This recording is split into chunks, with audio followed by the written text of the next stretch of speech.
A week after the death of novelist Chinua Achebe, booksellers in Nigeria are struggling to meet the demand for the prolific writer's literary works.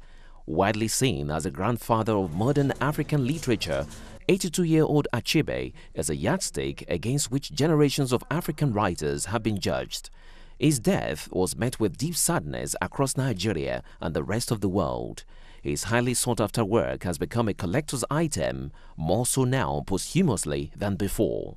Bookstore attendant Durotimi Abiodun says Achebe's books have been especially hard to get because they are only published abroad to avoid piracy. The demand has really increased.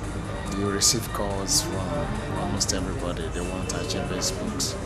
But it's unfortunate we didn't even have some of his books in store because I got to know that the publishing right was withdrawn from the Nigerian publishers.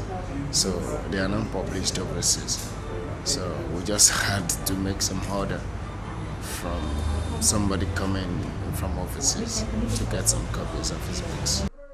Achebe never hesitated to turn harsh words on his home country, publishing a pamphlet in 1983 called The Trouble with Nigeria, excoriating its corruption and condemning it as dirty, callous, noisy, ostentatious, dishonest and vulgar.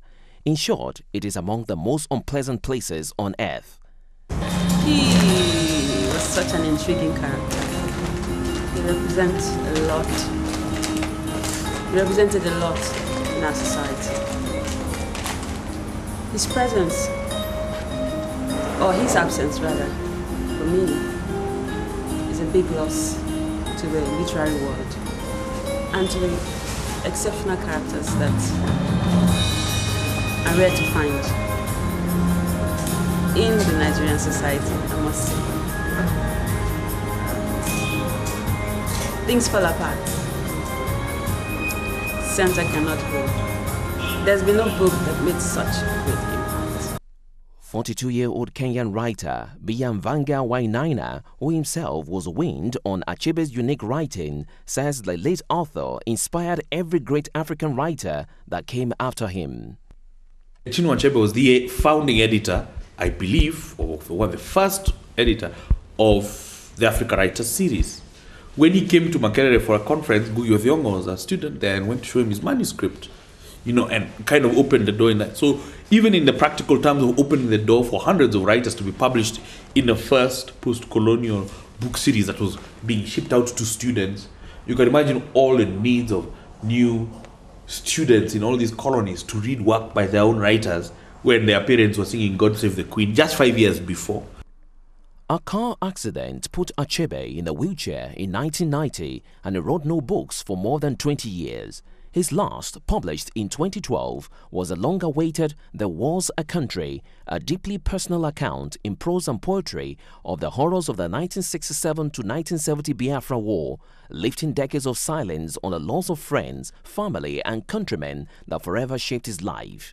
But it was Things Fall Apart, published in 1958, a story of his Igbo ethnic group's fatal brush with British colonizers in the 1800s and translated into 50 languages, that is his best-known work. It sold more than 10 million copies worldwide.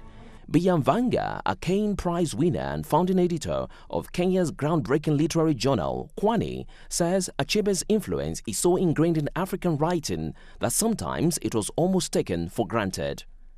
There are so many things, the use of proverbs in fiction, the normalizing of proverbs as wisdom and as literature, are things that have been so normal for Africans for the last 40, 50 years because Achebe had done it. Like, you don't have to have read Things Fall Apart to understand that the landscape of thinking that him and people like him made, we walk on it like bridges without even knowing who made it. That's the sense I get, is that these people were making the landscape for us to walk in.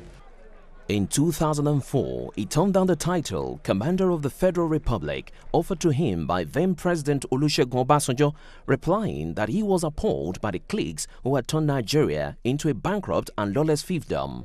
President Goodluck Jonathan also tried to confer a national honor on him in 2011, but he snubbed that one too. In fact, somebody lived and died with stature without compromising the values that are supposed to take us as Africans forward and as Kenyans forward is a very, very, very precious thing. You can't buy that thing. And we need more people who are determined to be that thing.